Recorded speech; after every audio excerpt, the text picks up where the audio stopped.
So another reason I haven't done YouTube videos in a while uh, has to do with something that happened to me physically.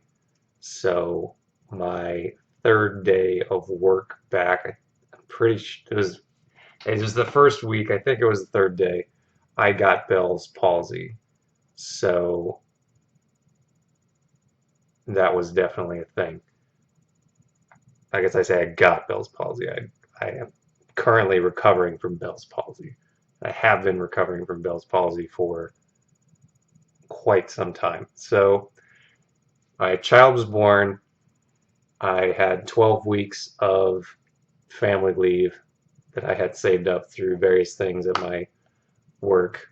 Um, Basically, I had the time off to pay my normal rate through the FMLA and all that, which is great. Not everybody can do that. Coming back to work was definitely a change, and whatever day it was, probably second day or whatever, second, third day, I don't remember. It's been so long. I didn't feel well, which isn't usual for me. I usually don't if you're sick, you're sick or whatever. I don't get sick often. I just didn't feel good. Um, and I noticed that like things tasted bad. Like if I could taste something in the food, it just tasted like bland grossness. Like it had no flavor. It was just something that was there. Um, and by the end of the day, I realized I couldn't like I couldn't manipulate my eyes open independently of each other. Like I couldn't open one or the other. I could just open both or close both, I think. That was like the first sign that something was up. And then the next day I woke up and essentially my left side of my face wasn't cooperating. It wasn't really doing anything I wanted it to do. So I was pretty sure I was fine. Like, I was pretty sure it was Bell's palsy. Some of you know I watch wrestling, and Jim Ross, longtime announcer, has Bell's palsy. So that's what it looked like. It looked like aspects of what his face looks like, and I knew it was Bell's palsy. I wasn't sure like how long it would be that way because I wasn't aware at the time that most aspects of Bell's palsy are fairly temporary. So, with some quick research, I figured out it was definitely not like a stroke or something. It's probably Bell's palsy. I called I called my doctor's office because I basically woke up and had it, and I was like, well, I better go make sure that I'm not dying from like a heart condition or something. And they thought it was Bell's palsy. After 4 hours, nurse attendant or whoever it is answering those questions for that call. And then I went to the doctor as soon as I could, our family doctor, and it was like, yeah, you have Bell's palsy. So I guess this would be the time to say what Bell's palsy is. Essentially, it is, like I said, let one side of your face usually um, just isn't following your orders of what it wants to do. So you're it's not like contracting, it's not moving, it's just kind of this flatness. So um, I couldn't like it wasn't like there was wrinklage, it wasn't moving in any way. My eye actually wasn't closing totally, and it wasn't like I could manipulate aspects of my mouth. It was just nothing from the left side. It was just nothing. Right side was fine, so um, you could like eat or talk or whatever. Though obviously, when your tongue does stuff on your left side and your mouth opens and closes in order to make sounds and movement and stuff like that, it does affect speech somewhat. So what it is like irritation or something on a specific nerve that goes across your like side of your head and other areas. They're pretty sure they know what nerve it is that does that. What causes it is more of a mystery. Um, it's not super rare, but people claim that they get it for a variety of reasons. I think I am and was in the age group that it usually happens, but you know, you let me put it this way: when you get it, you hear a bunch of stories from people that are like, "Oh, I knew my husband's cousin or whatever says he like slept in front of a fan and that's why he got it," and you're like, "Okay, thanks." Um, I did find out that I have family members on my mom's side that have had it. Uncle and grandmother. Hello, dog. Probably wondering who I'm talking to. Hi, I'm talking about Bell's palsy. Um, and my mom said to my grandmother, like, when she was really tired, she would sometimes get some symptoms from it. So another symptom I had was definitely like left eye would not close all the way. Like blinking would not result in a completely closed eyelid. So it was very dry, and um, there was like light sensitivity. I think there was some sound sensitivity. But anyway, I go to the doctor, and it's definitely Bell's palsy, and they prescribe some medications for a couple things that could have caused it, including like a bacterial infection, because it's like irritation on a nerve. So if there's something like, I guess it could be irritating and like an infection or something. So they want to treat possible causes. So I get some medication for that. And then I go back to work the same day because I just spent, you know, 12 weeks worth of all the time I had like ever saved up for family leave. And at this point, you know, at this point, it's like you're hoping it goes back to normal. You're trying, you're trying hard not to think about what you're gonna do if it like doesn't go back to normal, and like if your kid just kind of experiences you with like half of a stupid face. At that time, my wife, Cameron, also was going through some stuff. She had essentially, since I went back to work, she was taking on more of a physical load and like carrying the baby and doing other stuff like that, doing things that she would have left for me to do. So she basically like threw out her back like the first week that I was back at work. So I had half a stupid face and was dealing with that. So dealing with the light sensitivity, dealing with the sound sensitivity, dealing with like weird pains in the left side of your face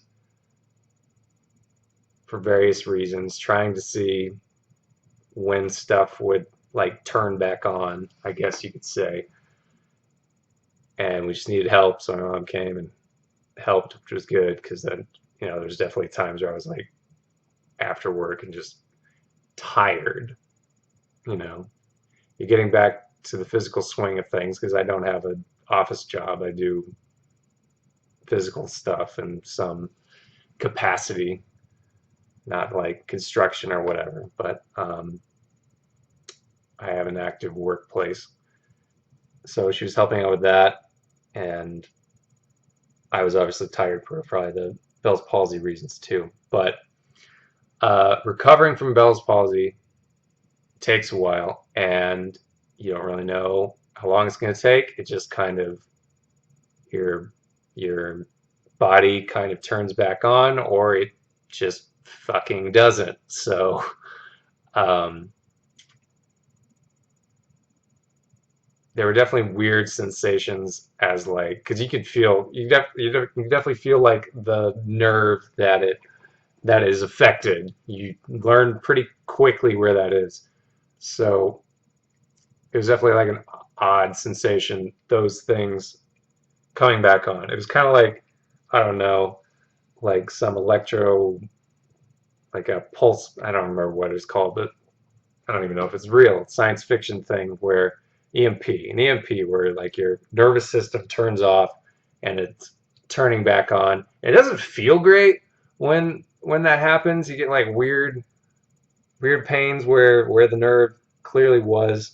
So, and you get just the odd sensation of being like, oh, okay, I can move like that a little bit now, and I can't replicate it now.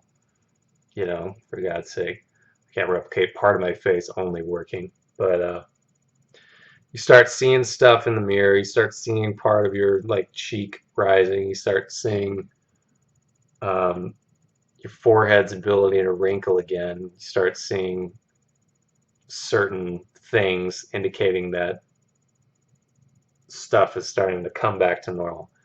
I will never forget like the taste was a thing. Like the lack of taste was a thing. I couldn't taste stuff on the left side of my mouth and tongue. So at some point, fairly early on, we got Chinese food at this place that doesn't exist anymore, called Two Brothers, and I got black pepper chicken. I don't know what it was about like the saltiness of that food, but like that was the best fucking Chinese food I will probably ever have. Whatever the taste was, I don't know if that was like the first taste bud I was like turning back on, but that really hit the spot probably at a time where something needed to. So that was very good.